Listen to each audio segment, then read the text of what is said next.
o son partidos que son resultado de la aspiración personal de hombres con muchos recursos, con mucho dinero, que pueden tener este hobby. Vamos a hablar de Álvaro Noboa, es quizá el arquetipo más claro. Sí. Ya tiene todo el dinero del mundo y además quiere ser presidente del Ecuador. Entonces financia una organización política. Pero el problema aquí es que entre estos dos polos de organizaciones políticas, ¿dónde está realmente la política?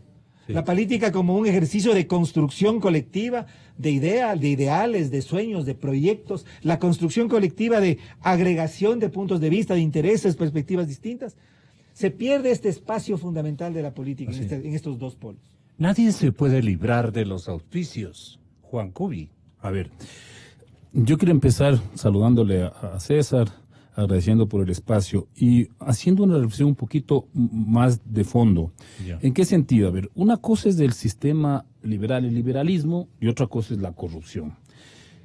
Cuando se da la revolución industrial, etcétera, lo que conocemos como la modernidad del liberalismo, lo que se planteó es que la política era la continuación de los negocios por otros medios.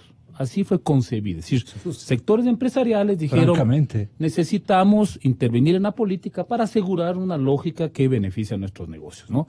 Y así hemos vivido en los sistemas liberales que han imperado en el mundo, ¿no? Siempre son sectores empresariales que disputan el poder, e imponen una lógica de gobierno que a través de las leyes y de las medidas garantiza, asegura o beneficia sus intereses comerciales. Alfaro Uribe no se preocupó de buscar auspiciantes, más bien los bancos. Conquistaron ustedes mismos los recursos que obviamente para organizar una revolución social. Ese es otro tema. Es otro asunto, otra forma. Ya. Entonces, lo que te decía Gonzalo es que en el liberalismo, y eso está absolutamente aceptado, estaba viendo hace un momento al señor Donald Trump en la pantalla.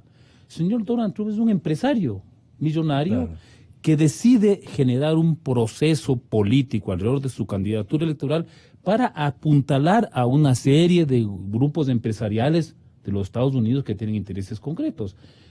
¿Cuánto crees que costó estimado la campaña del señor Donald Trump, la última? $1.000 millones. Eso es lo que está estimado que se gastó en una campaña. ¿Quién puede sacar $1.000 millones de su bolsillo si no son sectores tremendamente adinerados, ¿no? Y eso es lo que configura, por ejemplo, en una democracia como la de los Estados Unidos, un mecanismo totalmente antidemocrático de participación electoral. Porque allá, si no tienes una cantidad gigantesca de dinero, no tienes posibilidades de disputar el poder político. Pero así ha estado de alguna manera acordado en esas sociedades. Lo que sucede en las nuestras es que esos mecanismos de financiamiento son ilícitos, son ilegales, son corruptos. ¿Cuáles son lícitos y cuáles son ilícitos, en definitiva, Juan? No quiero yo defender el sistema, pero en Estados Unidos uno se puede meter a una página web donde dice cómo se financia la campaña y aparece el listado de todos los que han aportado. Las grandes corporaciones, las grandes empresas. El mérito es la transparencia. O sea, se conoce. Y en los Estados Unidos nadie se hace mayor lío porque ese es el sistema. No, les obliga a transparentar y a poner una serie de límites, ¿no? El asunto es que nosotros jugamos al tema de bloquear, de limitar esa injerencia mediante leyes que terminan siendo violadas. Entonces nos damos cuenta ahora con lo que ha aparecido con lo de Arroz Verde, que las campañas electorales, en este caso de Alianza País, que no son la excepción, pero son de alguna manera el ejemplo más patético de esta situación, resulta que Alianza País vivió durante 10 años financiando ilícitamente sus campañas electorales. Pero no es solamente el tema de la campaña electoral, Gonzalo. Lo que pasa es que el financiamiento de una campaña electoral está ligado con la posibilidad de otorgarle contratos a dedo a los aportantes. Ahí está el detalle. Ese es el mecanismo Mario ilícito. Moreno. Sí, ahí está el detalle. En todo caso, yo digo, cuando se analiza, por ejemplo, el financiamiento de este sistema antidemocrático que opera en los Estados Unidos, al menos se sabe que si es que las grandes corporaciones farmacéuticas aportaron tantos miles de millones de dólares, el gobierno les va a beneficiar con determinadas leyes. Por lo menos se conoce. Así uno esté en desacuerdo. Aquel tema es que no lo sabíamos. Y resulta que necesitábamos de este escándalo de arroz verde, de los cuadernos estos del registro de las coimas, de los correos electrónicos de la doctora Pamela Martínez, para enterarnos de que ese sistema opera con la misma lógica, pero al margen de la ley. Entonces, lo que hay que combatir en este país es que no se puede funcionar en términos políticos a partir de ilegalidades totalmente aceptadas. Doctor Montúfar, pensándolo bien, Rafael Correa hizo lo que ya habían hecho cualquier cantidad de partidos políticos extremo adecuada. Yo no podría decir que lo de Rafael Correa en el caso ecuatoriano, lo de Alianza País en el caso ecuatoriano, digamos hoy dibujado con claridad en el tema de Arroz Verde, en el caso Arroz Verde ha sido algo sui generis y nuevo totalmente. Pero yo sí encuentro en este esquema algo original, decirlo de alguna manera. Decía hace algún momento, son grandes empresarios que fundan sus propios partidos para satisfacer su ambición, buena o mala, de además de tener éxitos empresariales y de negocios, llegar a tener éxitos políticos, o es el propio Estado, de manera, porque eso es un delito, peculado, utilizar recursos públicos para otros fines, desde donde se financian las organizaciones políticas. En el caso de Arroz Verde, lo que vemos es una organizada estatal, porque tenemos un actor que está en control total del poder, ¿no es cierto?, que por lo tanto tiene control sobre todas las decisiones, tiene control sobre el legislativo, tiene control sobre la Contraloría, sobre la Fiscalía, sobre el sistema de justicia, tiene control y además una capacidad enorme de incidencia sobre los medios de comunicación, tiene todo. Y al mismo tiempo, a mí me eligieron presidente de todas las funciones del Estado, decía. Y desde ese poder, ¿no es cierto?, convoca y hasta chantajea a actores, chantajea o es chantajeado. Es muy interesante el último artículo de Fernando Villavicencio y Cristian Zurita sobre cómo regresó de chantaje del gobierno hacia una empresa, sino de una empresa, punto como la base de su negociación. Entonces, en el caso de Alianza País, de Arroz Verde, tenemos un modelo, a mí me parece, de delincuencia organizada estatal, desde la cual el político y el empresario corrupto se unen colusoriamente para, digamos, llevar adelante, utilizando el poder del Estado y los recursos del Estado, fines ilícitos. Entonces tenemos un modelo mucho más complicado, mucho más complejo, además totalmente perspectiva a la que tenemos que llegar. Es que en realidad en estos modelos, en estos esquemas institucionalizados de corrupción, de delincuencia organizada, se pierde, y ese es, me parece, el tema de fondo, cualquier vestigio de lo que podríamos decir es una sociedad y un sistema democrático. En el sentido de que en realidad... Poder de transparencia y control social, superintendencias, procuraduría, contraloría, todo eso es Estado ecuatoriano. Preparaba a los cotizantes amenazándoles de que él iba a manejar absolutamente todo.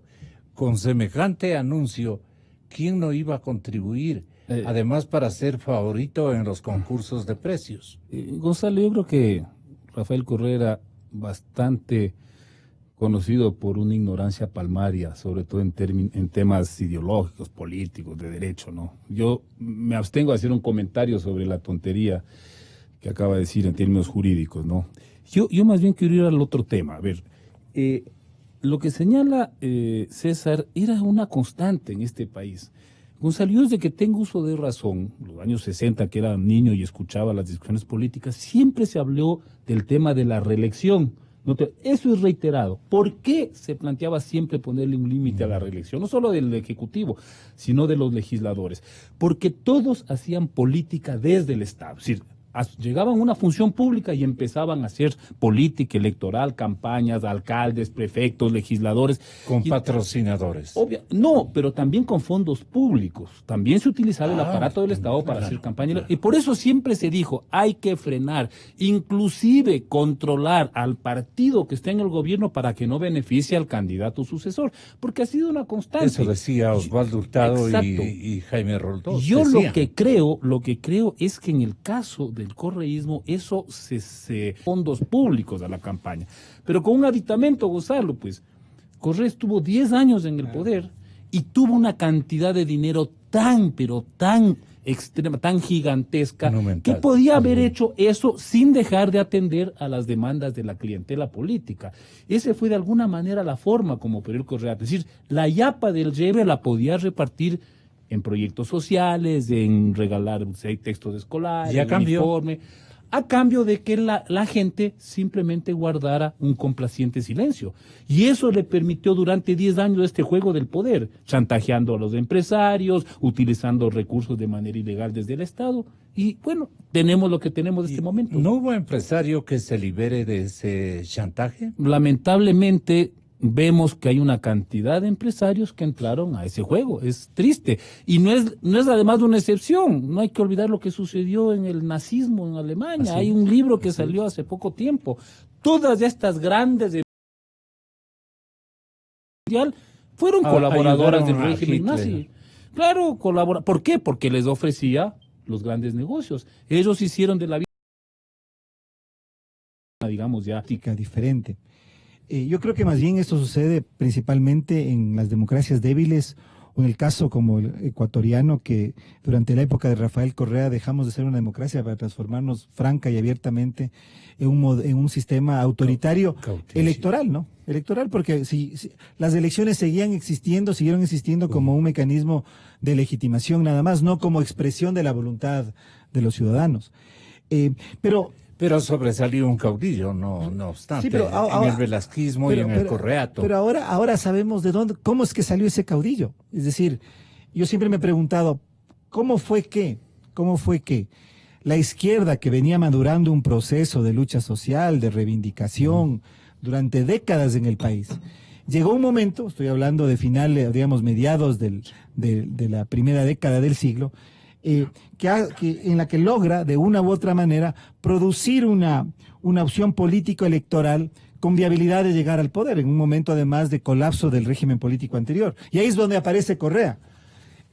Mi punto aquí, es una de las discusiones que tenemos con Juan, es que en realidad eso fue únicamente posible porque en realidad este fue un fenómeno que, a espaldas de la base social y política que le apoyaba en ese momento a Rafael Correa, ya estuvo precocinado con un proyecto delincuencial, un proyecto de delincuencia organizada. Porque si tenemos que hay una campaña electoral que es financiada por las FARC, que es financiada por empresas transnacionales como Odebrecht, ese ya no era un proyecto político genuinamente, digamos, ciudadano, con una base social o con una base política. Yo creo que por eso es que es tan importante el financiamiento. El financiamiento es el que marca el carácter de un proyecto político.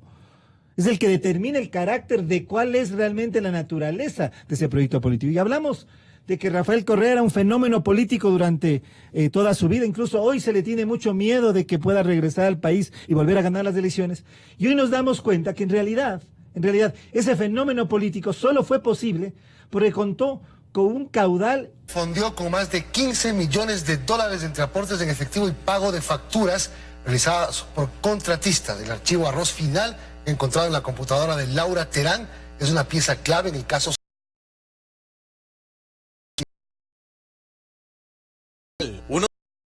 Encontrados en la computadora de Laura Terán, se desprenden varios datos que dan cuentas de cómo Alianza País financió manifestaciones a favor del proyecto político, asesorías, guardaespaldas y hasta un troll center.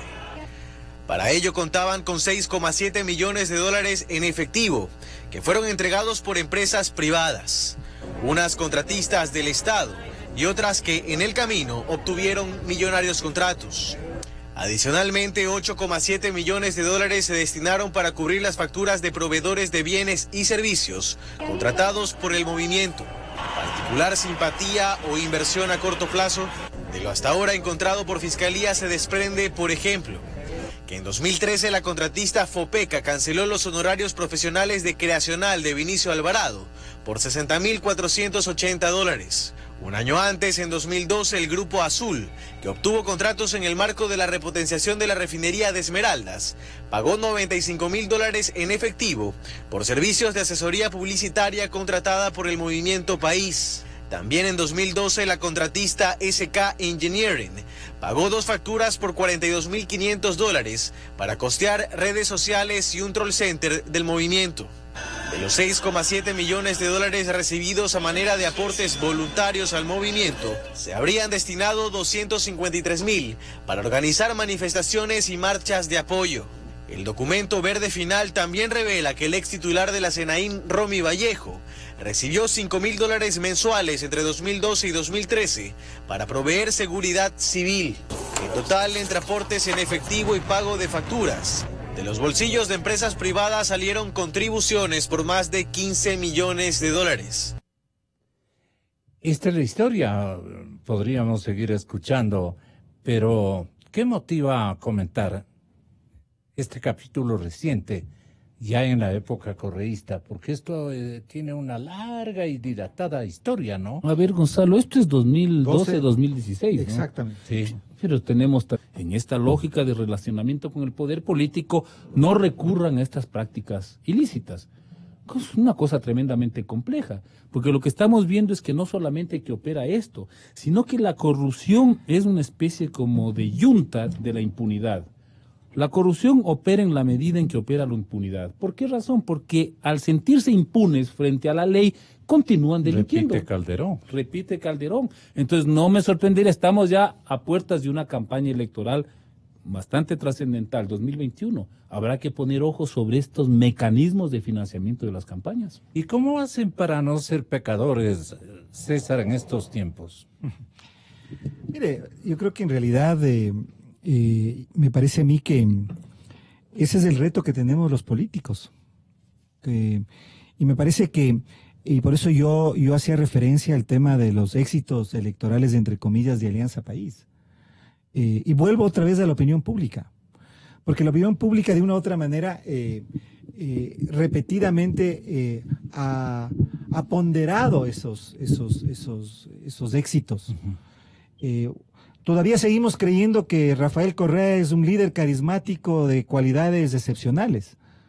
Ahora, estamos equivocados entonces. Hoy sabemos que en realidad lo que tenemos es un político delincuente. Esa es su sin escrúpulo alguno, que se valió de fondos ilícitos y no de pocos recursos, sino de miles, de decenas de millones de dólares para alcanzar sus fines políticos. Que 2012, 2016, 15, 16 millones de dólares es una ventaja económica impresionante. Entonces, ¿cómo no van a ganar las elecciones, pues? Con eso ganaba cualquiera. Pero con eso ganaba. Claro. Pero, es decir, entonces el marketing se alimenta de eso, pues, exactamente. ¿No? Entonces, ahí viene, me parece a mí, el tema principal. Entonces, creo que aquí hay por eso vuelvo yo al tema de la cultura política en el país y a la necesidad de precisamente recuperar este espacio real de la política. ¿Qué hacemos? Bueno, yo creo que en este momento hay que llegar a fondo en esta investigación. Yeah. Creo que lo que devela Arroz Verde y Verde Final me parece que tiene que ser investigado más allá del periodo 2012-2016. Tiene que alcanzar al 2017. Creo que ha habido igualmente, no creo, el mismo Fernando Villavicencio y Cristian Zurita presentaron ya otra investigación sobre lo que fue el 2017. No, dentro de la misma investigación estaba lo del 2017. Creo que hay que investigar ese punto. Y creo que hay que llegar hasta el fondo, Gonzalo. Creo que el Ecuador necesita realmente un baño de verdad respecto al financiamiento de la política para que hagamos lo que precisamente dice Juan en este momento, para que no repitamos lo que ha ocurrido en el pasado, porque si no... ¿Cómo logró encontrar esa caja negra estos sectores que acaba de aludir? Bueno, porque hay una vieja práctica, Gonzalo. Es decir, no olvidemos que alrededor de Rafael Correa existían una serie de personajes de la vieja política ecuatoriana, ¿no? Por citar un caso, el señor Alexis Mera, un aplicado alumno del ingeniero León Febres Cordero, que fue una de las mentes más eficaces para el tema de mezclar negocios con política. Y lo hizo de una manera tremendamente eficiente. Ahí aprendió el señor Alexis Mera, por señal, los señores de Alvarado, que estuvieron muy cercanos al PRE de Abdalá Bucaram. Es decir, toda esta gente ya conocía el modus operandi de estas relaciones. Lo único que hicieron fue aceitarle y ponerle a un nuevo gerente, que era el señor Correa. Eso fue lo único que cambió. Pero con una ventaja, pues, que la cantidad de recursos que hubo durante esos años permitía que esa máquina operara con mucha mayor eficiencia. Pero claro, si es que yo me relaciono con gente que proviene de esta vieja politiquería nacional, me va a enseñar algo, pues no, yo presumo que habrán habido aportes sobre estos mecanismos ilícitos de financiamiento de la política, pues yo no veo otra forma, porque realmente coincido con César, la trayectoria de Correa política era prácticamente nula, ¿no? Y estando tan claras las cosas, la fiscal general de la República ya no aguarda, ya ha precisado con algunas diligencias y decisiones judiciales muy importantes. ¿Qué opina de ellas, doctor Montúfar? Ay, mire, creo que en este caso, precisamente el financiamiento político de la campaña electoral de Alianza País entre el 2012 y el 2016, la fiscal me parece que tomó una decisión muy importante. Acuerdo que ahora sabemos fue mentiroso porque excluyó el metro de Quito, la ruta viva y estos mismos aportes. El asesor del señor Bacamancheno, Pedro Espinosa, que yo decía el otro día aquí mismo en este estudio, como una anécdota, estaba al lado mío en la acusación particular en contra de Jorge Glass como asesor del fiscal. Es decir, estaba en el lado de la acusación, habiendo sido quien, siendo asesor de Alexis Mera, antes de ser asesor de Carlos Vaca, llevaba el dinero de Pamela Martínez al escritorio de Alexis Mera. La firma de Brecht. Es increíble que no esté vinculada ni con Cinciano Santos ni Gerardo de Sousa, que son quienes pagaban. Es decir, está persiguiendo y está muy bien a quienes recibieron esos recursos, pero también a quienes pagaron son tan responsables los unos como los otros. Y el señor Tomislav Topic de Telconet. Es decir, son omisiones que nosotros no entendemos y por eso sí le pedimos a la fiscal. ¿Por qué se han dado esas omisiones, Yo no Juan? sé, Gonzalo, yo no sé, pero en realidad la petición que le hemos hecho a la fiscal es que corrija, está a tiempo de corregir. Así es. Para que podamos realmente llegar a la verdad y hasta ¿Cómo el final. sería de la esta investigación. corrección, Juan? A ver, acabo de leer hace unos días una noticia de que están abrumados con tantos casos de corrupción en la fiscalía, ¿no? Entiendo que la señora fiscal está pidiendo un poco de apoyo en términos de personal, ¿no? Claro. Para asumir un desafío tan demencial, porque yo a ratos no Sí, entiendo. es demencial, bien Es que puesto es eso. pasando 2 días aparece un nuevo caso, un nuevo episodio, un nuevo capítulo de un viejo caso. Es decir, es una corrupción ya que se desborda. Pero yo sí quiero reconocer que hasta el momento la señora fiscal ha dado muestras de tener la decisión de investigar, y no solo investigar, sino empezar a hacer señalamientos puntuales de gente que estaría involucrado. Los 22 que están llamados alrededor del tema que son además no solo políticos, empresarios, que es una buena medida. ¿Por qué razón? Porque en estos temas de corrupción, colusión, coimas, sobreprecios, hay una complicidad, pues. No opera lo uno sin lo otro. No opera la corrupción o el beneficio que obtiene un funcionario público si es que no hay alguien que le esté ofreciendo una ventaja, una coima, una parte de ese sobreprecio. Bueno, a mí me parece que hay que apoyar estas iniciativas y creo que, bueno, César está más al tanto de los detalles, pues habrá que pedirle obviamente a la señora fiscal que vaya destapando, que vaya investigando el resto de la información, ¿no? Solo como un tema final, porque lastimosamente tengo que retirarme, Gonzalo. No, y todos. Y usted me preguntaba hace un momento qué hacer. Mire, no me gusta jamás poner lo que hemos hecho nosotros, lo que yo he hecho como ejemplo. Pero en mi última campaña en la alcaldía de Quito, nosotros implementamos un sistema de recolección ciudadana de recursos, muy transparente precisamente lo que decía Juan, que los ciudadanos pueden mirar o podían mirar quiénes aportaron a nuestra campaña. Aportes muy pequeños, de $3 a $20. Y logramos recolectar cerca de $50,000. Entonces, a lo que voy es a que no estamos condenados a esto. Disculpen, yo no quiero poner como Por lo ejemplo menos, algo que he hecho, hay pero quisiera yo auspiciosos. quería yo expresar esto porque si no estamos con la imagen de que quedamos atrapados. Es posible hacer política diferente. Y creo que en el financiamiento y en la forma como se financian las campañas electorales está la clave, podríamos decir, de recuperar realmente una política como vocación de servicio público y no como estos negocios de delincuencia organizada y corruptos y colusorios de los que hemos estado hablando. Ahí tenemos un reto, todos nosotros. Nos vamos de vacaciones, volveremos en próximos días. Inicio de espacio promocional y publicitario. Y bueno, señores...